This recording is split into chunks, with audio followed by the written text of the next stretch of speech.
ये पुरुषों को नहीं है। आज ये अधिकार पुरुषों को नहीं है। अगर आप शादी की उम्र में है और आपने अपने पिताजी से जाके कह दिया कि बाबूजी हमको एक लड़की पसंद आई, बहुत सुंदर, सुशील, गृहकार्य में दक्ष, पिताजी तुरंत पूछेंगे लड़की के पापा क्या करते हैं?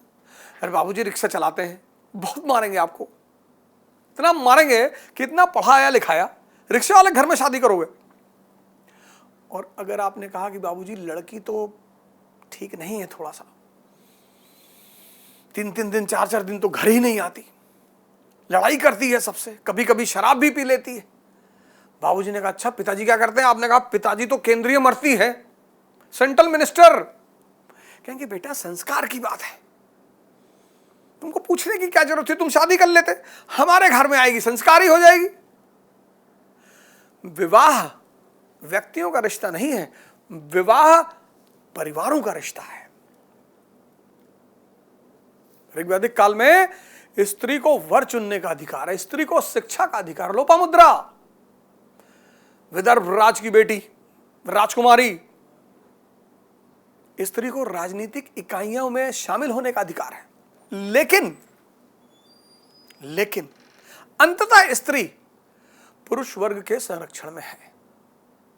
इसलिए मैंने आपसे कहा ना कि एक्सीलेंट तो नहीं है लेकिन अच्छी है, शानदार है, 3 बड़े अधिकार उसके पास है। तो समाज समतावादी है, कबीले का समाज, कबीला जैसे कुरु कबीला है, मैं कबीले की बात कर रहा हूं, कबीले का समाज।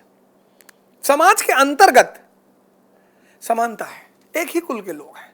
समाज के अंतर्गत स्त्रियों का सर्वोच्च स्थान है, कबीले के अंतर्गत स्त्रियों का सर्वोच्च स्थान है।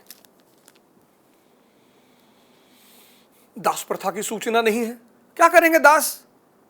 रिक्शा वाला क्लीनर थोड़ी रख सकता है, जिसकी भरण पोषण अर्थव्यवस्था है वो दास कहां रखेगा? क्लीनर कौन रखेगा? ट्रक वाला रखेगा। जहां सरप्लस है, जहां जरूरत है।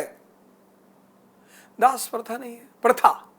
ऐसा नहीं कि दास नहीं है, लेकिन दास प्रथा नहीं है।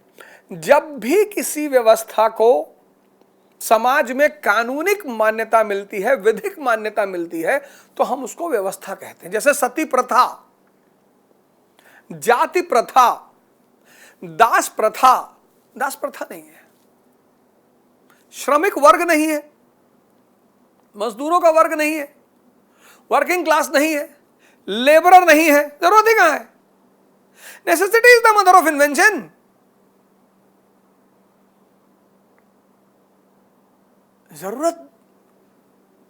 जरूरत किसी चीज की जरूरत होगी तब वो चीज मौजूद होगी। भरण पोषण, सबसिस्टेंस इकोनॉमी। तो श्रमिक वर्ग नहीं है, मजदूर नहीं है। इसलिए समाज में सिर्फ 3 वर्ग हैं, पुरोहित, प्रीस्ट, राजन्य राजा, और विश्व मतलब आम आदमी। यह है सामाजिक व्यवस्था ऋग्वैदिक काल की।